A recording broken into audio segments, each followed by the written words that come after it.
aí, chefe.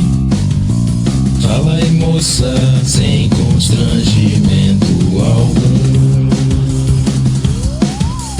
Qual seja o sentimento?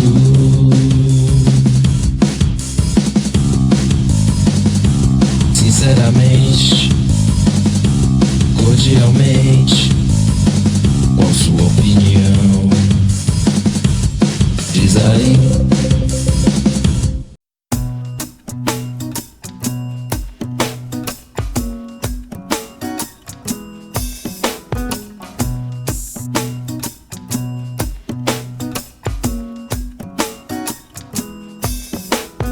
Tick-tock, 6 o'clock, there's that old alarm again.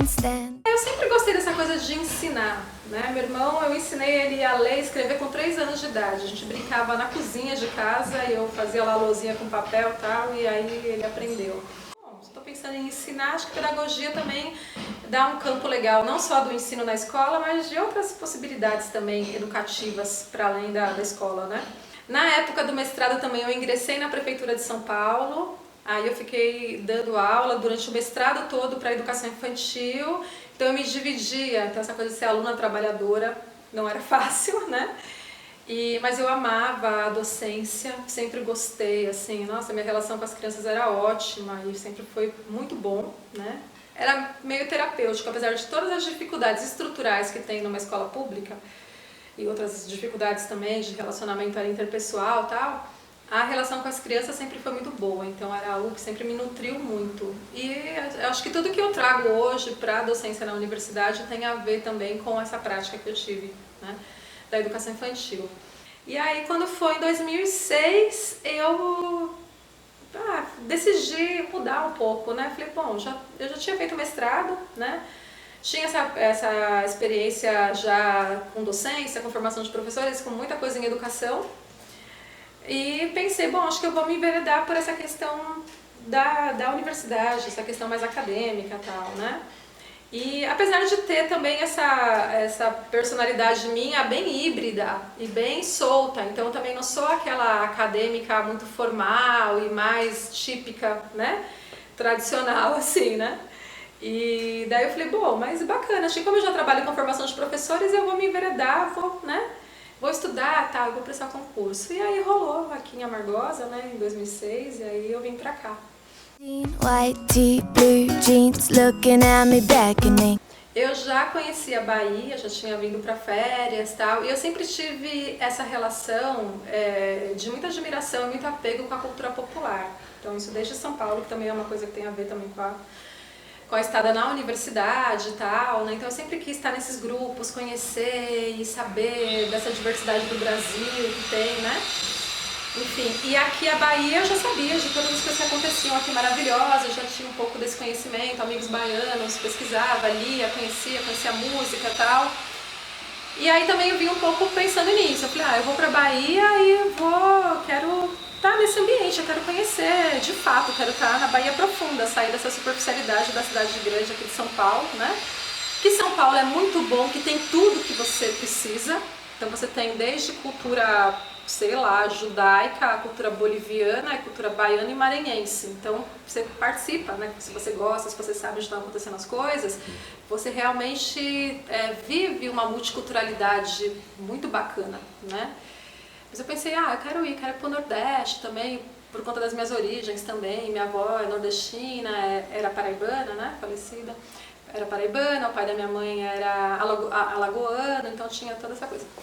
E aí eu vim, né, mas eu vim também muito com o pé no chão, né. Quando eu prestei o concurso, eu pensei, bom, tô saindo de uma capital, tô saindo de São Paulo e tô indo para uma cidade, sei lá, do tamanho de um bairro, talvez, de São Paulo, né?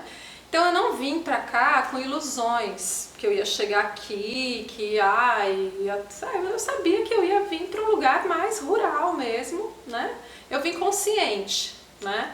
Então acho que isso me ajudou bastante, é o que até hoje me ajuda, eu não sofro porque eu moro em Amargosa, não fico reclamando da vida, gente, não tem como comparar, né? Amargosa e São Paulo, Amargosa e Salvador, Amargosa e Recife, Amargosa e sei lá, cidade do México, Amargosa, Nova York, não tem. Amargosa é uma cidade de interior, do Nordeste, pequena, que tem vários problemas como qualquer outra cidade, mas também tem muitas coisas legais, né? Eu adoro morar próximo da natureza, poder dar minhas voltas no final da tarde, fazer caminhada na zona rural, enfim, né? E todas as coisas que você tem, né? E aí quando eu cheguei aqui, acho que o primeiro choque que eu tive com a Bahia foi que eu achava que eu ia ver toda hora um samba de roda, que eu ia toda hora ver uma manifestação e não era bem assim, né? Aí, poxa vida, né? Eu achava que era muito mais presente, e aí é muito mais... tem um fator da cultura massificada aqui na Bahia, que é bem, né, complicado, até se você comparar com outros estados, né, nordestinos e tal. Aí quando eu cheguei aqui, dentro desse contexto cultural, tinham essas coisas muito bacanas, uma feira livre, muito diferente do tipo de feira que a gente tem em São Paulo. Você ainda tem algumas práticas assim da presença, você tem um sapateiro, você encontra várias costureiras, você encontra aquela pessoa que faz o doce em casa, você encontra a rezadeira, tudo isso que são aspectos culturais também, que na cidade grande isso já não existe mais, né? Então isso eu achei muito bacana, mesmo porque a minha origem é um pouco assim, porque apesar de eu ter crescido na cidade, meu pai é da roça, então assim, a gente sempre viajava, eu tinha contato com aquele outro ambiente, né, menos urbanizado e tal, então acho que também tem um pouco da minha raiz também tá aqui, raiz nordestina, raiz rural, né, então... Aí claro que a gente tem um período de adaptação e é uma adaptação bem complexa, né? Você tem que se adaptar culturalmente, porque por mais que você ache as coisas legais, também tem coisas que você entra em choque, assim, é muito diferente, né? Tem a adaptação climática, muito diferente o clima daqui, de São Paulo, tem a adaptação gastronômica, você tem que se adaptar às comidas, né? Então, assim, tem um monte de coisas que dizem respeito a essa adaptação. Tem a adaptação afetiva, tem a adaptação das amizades, de uma série de coisas, né? Então, acho que eu passei aqui por momentos, sei lá, de altos e baixos, assim, momentos que foram bons, momentos que daí você tá mais introspectivo e tá mais seletivo e tá mais refratário a algumas coisas. Afinal de contas, são muitos anos aqui em Amargosa, né? Desde 2006, né? Então eu fui passando por várias fases, mas eu acho que fazendo um balanço depois de tantos anos, eu acho que é tudo muito positivo, acho que tudo contribuiu em sentido de formação, em sentido meu mesmo de pessoa, né? E é isso, acho que teve os choques culturais, né? Teve as faltas, claro, que falta de um cinema, tal. Aí comecei a comprar um monte de DVD, que falta de teatro, que falta de um show, né? Tinha, mas aí quando dava eu ia para Salvador, ou quando eu ia para São Paulo, daí eu fazia aquela programação cultural e queria fazer tudo, queria ir em todas as exposições e todos os shows, aí era quando eu compensava um pouco, né? White tee, blue jeans, looking at me beckoning. Quando a gente chega aqui em 2006, um grupo de professores tinha essa questão de pensar, bom gente, universidade não é só sala de aula. E aí os professores que se juntaram para pensar foram os de pedagogia, né? Que era na época, os primeiros professores que chegaram aqui. Era eu, a Andréia Barbosa do Tecelendo, o Eduardo Oliveira, que agora está na UFBA, e a Gilene Maior, que infelizmente faleceu e que tinha ido para a UFBA também. Então éramos nós quatro pensando o que a gente podia fazer e tal. Pô, todo mundo começava a trocar suas vivências. Quando eu fui aluno de universidade, tinha isso, tinha aquilo e tal. Isso foi importantíssimo. A universidade não pode ser só a sala de aula, só uma escola. Mesmo as escolas deveriam ser diferentes, deveriam ser mais culturais, né? A gente começou a olhar para essa cadeia pública, né? Aquele lugar, a gente falava, nossa, que lugar subaproveitado, né? Um prédio antigo, mas a prefeitura usava como depósito de merenda, de livros velhos e tal. Pô, a gente podia conversar com a prefeitura para ver se eles não liberam pra gente esse espaço. A gente começou a entrar lá para ver como é que era e tava tudo feio, sujo, né? Conversamos com a prefeitura, bacana, né? Legal, podem usar, né? Ninguém tá usando pra nada, tá quase abandonado o negócio, né? Eu lembro que a nossa primeira ocupação foi com rodo, vassoura, água, que boa, lavamos, limpamos e aí começamos a fazer coisas ali. As I rush by the mirror, catches my eye and just guess who's smiling back at me. So today, no matter what comes my way, I'll turn it into something I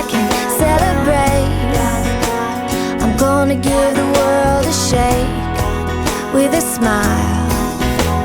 And now there's nothing that can knock me down. I'm gonna take whatever comes around. Take every frown and turn it upside down with a smile. Então a proposta da Casa do Duque é essa mesmo. É de ser esse espaço que é da universidade, que é dos alunos, que é dos professores, que é da comunidade, que a gente possa ir fazendo coisas ali. Para você que está ligado com essa área de cultura também, né, com essa área artística, você sabe que muitas vezes a gente tem que batalhar mesmo, brigar, para a gente poder estabelecer um espaço, né, estabelecer o nosso lugar ali, porque de modo geral, todo mundo fala que a arte é importante. Ai, não, a arte é super importante, é muito importante formar sensibilidades, a música, a cultura, o teatro, o cinema, tudo, nossa, é uma formação mais integral. Mas na hora de ter as decisões ali, por exemplo, de onde vai aplicar o dinheiro, isso não, essa prioridade acaba indo para outras coisas. Você tem que, muitas vezes, fazer as coisas de uma forma até bem amadora, e bem contando com a colaboração ali voluntária das pessoas, que é muito ruim. Chega uma hora que ninguém mais quer ir cantar de graça, tocar de graça, emprestar o som que ele loca por mais de R$1.000. Então acaba que é uma batalha mesmo, você conseguir fazer alguma coisa nesse contexto, e nesse que a gente está vivendo agora pior ainda, é uma batalha. Então Stop, no stop, everybody's getting in left. nós somos no Brasil, na América Latina, né, muito artísticos, né? Nós somos muito multiculturais, né? Porque a gente tem, enfim, essa ancestralidade indígena, africana, e aí em outros lugares você vai ter outras culturas, né? Você vai ter os japoneses, você vai ter os árabes, você vai ter outros latinos, você vai ter os europeus, né? Então a gente tem uma diversidade muito grande, então eu acho que a gente sempre foi muito cultural, né? E aí você vai vendo várias manifestações do Brasil, por exemplo, eu acompanhei uma vez uma congada em Minas Gerais, em Uberlândia, e é muito bacana essa coisa de você ver realmente esse diálogo entre o contemporâneo e o tradicional. Porque a congada trazia toda aquela carga da ancestralidade, da questão afro-brasileira e as músicas, os batuques, tudo. Mas quem estava tocando os instrumentos era os jovens, a grande maioria era jovem, com seus óculos espelhados enormes, seus cabelos cortados com perna longa aqui desenhados, suas tatuagens, tudo. Mas eles continuavam no ritmo lá da congada. E a Selma, que era a mestra, ela falava, a gente vai manter a tradição. Então você falava, gente, que bacana, jovens que também curtiam o seu rap, curtia o seu quadradinho, dançava, ia no seu rolezinho, fazia várias coisas, mas que estavam ali também, né, e respeitava a senhora, a matriarca da casa, o patriarca, então toda aquela tradição da gente fazer a comida com eles, de depois ir pra festa e tocar, ir nas casas todas e fazendo toda aquela coisa da congada, que uma das coisas mais lindas do Brasil é a congada. Acho que é uma batalha nossa também na Casa do Duca de estar valorizando essas manifestações mais tradicionais, né? Porque acho que é o nosso papel mesmo de fazer com que elas continuem existindo, né? E, enfim, e que as pessoas tenham um apreço, uma admiração por elas e as novas gerações se apropriem e a gente dê continuidade, né? Então acho que quando você vai pensar política pública, quando vai pensar pessoas que estão nesses lugares, ou pensando na política pública, ou estão nesses lugares da universidade, por exemplo, que daí já é o meu espaço, né, tal. Eu acho que quem tem que compor esses grupos são essas pessoas que têm uma ideia também mais multicultural do mundo, né? Então, assim, mesmo porque a gente pode pensar que as coisas não têm relação, mas elas têm muita relação, né? Se a gente pensar, sei lá, esse documentário do Emicida mostra isso, né? Como que o samba é a grande base do nosso país e como que o samba influenciou o rap, por exemplo, e como é importante esse nosso papel de estar mostrando, de estar fazendo, porque somos educadores, eu só consigo pensar com cabeça de educador. A gente fala, isso é muito didático, deixa que a pessoa aprende sozinha. Não, mas eu sou educadora, então eu vou sempre pensar na mediação, como é que vai ser isso e tal, né? As coisas também, elas estão muito relacionadas, então eu acho que tem coisas que não dá para jogar fora, porque também tem toda uma carga histórica importantíssima, se a gente pensar na gente, a cultura afro-brasileira aqui na Bahia.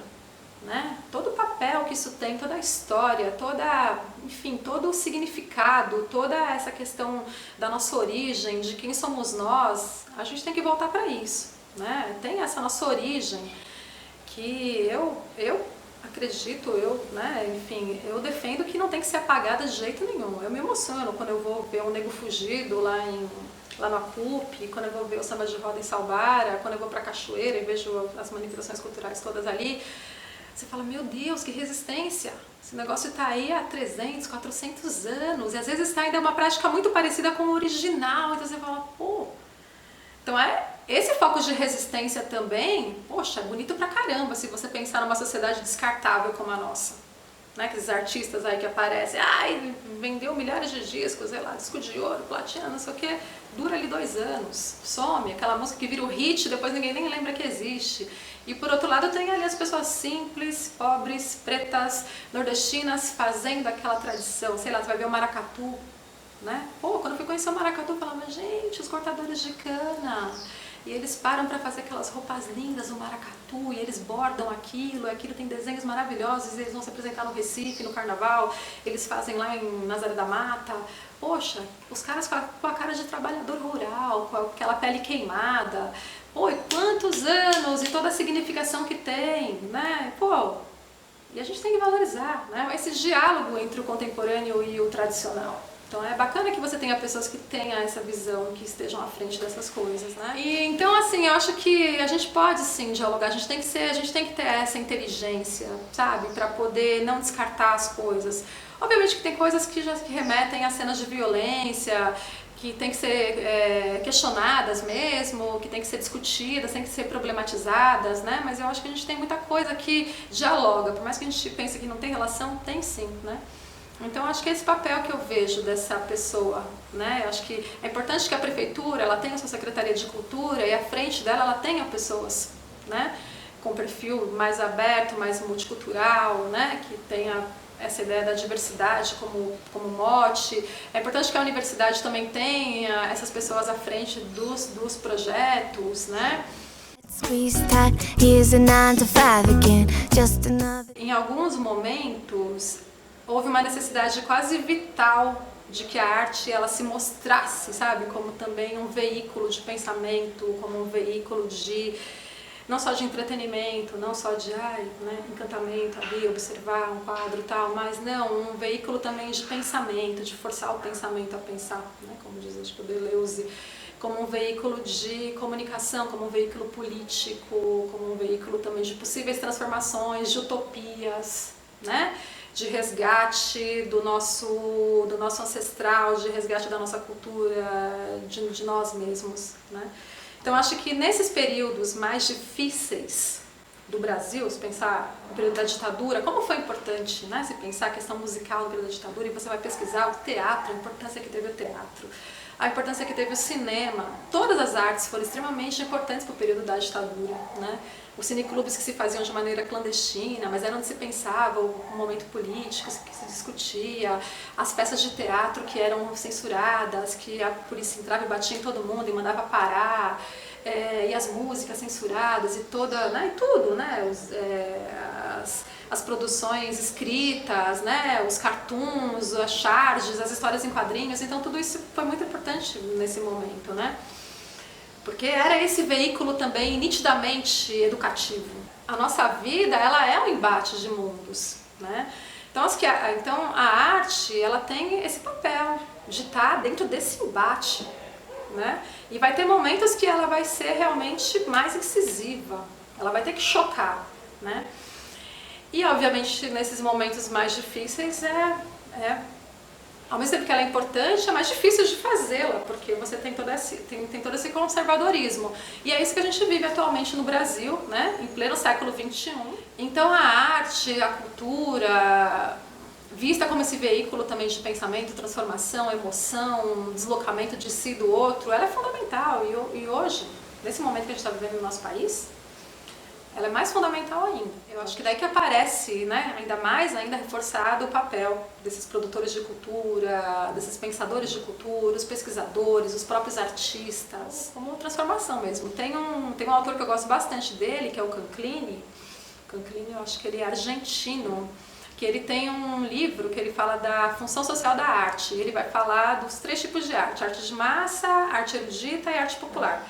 E quando ele fala da arte popular, ele fala do artista popular como essa pessoa que auxilia também o mundo a pensar à frente, a pensar as utopias, a pensar as possibilidades, né? Ele não precisa ser oriundo das classes populares. Por exemplo, se pensar um Chico Buarque. O cara vem da alta elite intelectual e econômica, tal, mas é um cara que ajuda a gente a pensar o nosso mundo ainda hoje. Quem está envolvido com arte, com cultura, acho que tem que se pensar também como agente político, como essa pessoa, sabe? Como é importante a gente ter uma Laerte, como ele é um agente político, como é importante a gente ter um Mano Brown, né? Toda essa trajetória do Racionais, como ele é um agente político, como é importante a gente ter uma série de atores, atrizes, enfim, né? Como é importante a gente ter os artistas aqui de Amargosa, porque o artista também ele é essa pessoa que, querendo ou não, ele está em contato com o público, né? Então ele ajuda a mover as consciências, né? Tá difícil agora, tá puxado, não tá fácil, né? A gente tem hora que fala, meu Deus, né? A que ponto chegamos, né? Mas, né, a gente vai ter, eu acho, força aí, capacidade, né, discernimento pra gente tentar levar para outros caminhos também, né? Essa nossa realidade brasileira. But today I'm gonna make a change. A gente tem a possibilidade de fazer na Casa do Duca, continuar fazendo coisas muito legais, agora num ambiente mais estruturado, num ambiente mais qualificado, mais bonito, mais organizado, né? Enfim, com os materiais que a gente está querendo comprar agora, enfim, né? E aí acho que é isso, é dar continuidade para os nossos projetos, né? Dar continuidade para tudo que já acontece ali, toda a diversidade cultural. Então tem cinema, tem teatro, tem música, tem atividades lúdicas para criança, tem exposição de arte, mas também tem defesa de TCC, tem defesa de mestrado, tem aula acontecendo ali, tem oficina de várias coisas. A comunidade também usa, faz a sua aula de capoeira lá e já tiveram outras atividades. As escolas pedem para usar, então já fizeram saraus e uma série de coisas, né? E com toda essa história, né? De ter sido um presídio, enfim, né, de ter sido esse lugar que emociona mesmo, né, quando a gente entra. Porque um jovem hoje, uma criança que não tem noção de história, ele entra nesse lugar, a gente pode explicar para ele, né, esse prédio de tanto tempo atrás, e naquela época as paredes eram feitas assim, as pessoas que trabalharam aqui provavelmente eram tais e tais e tais. É muito bacana que hoje, né, 2021, a gente tá hoje vendo a reforma daquele espaço que a gente ocupou com vassoura, rodo, que boa, em 2007. Made my mind up, this is something special. Take the ordinary, gonna make it mine.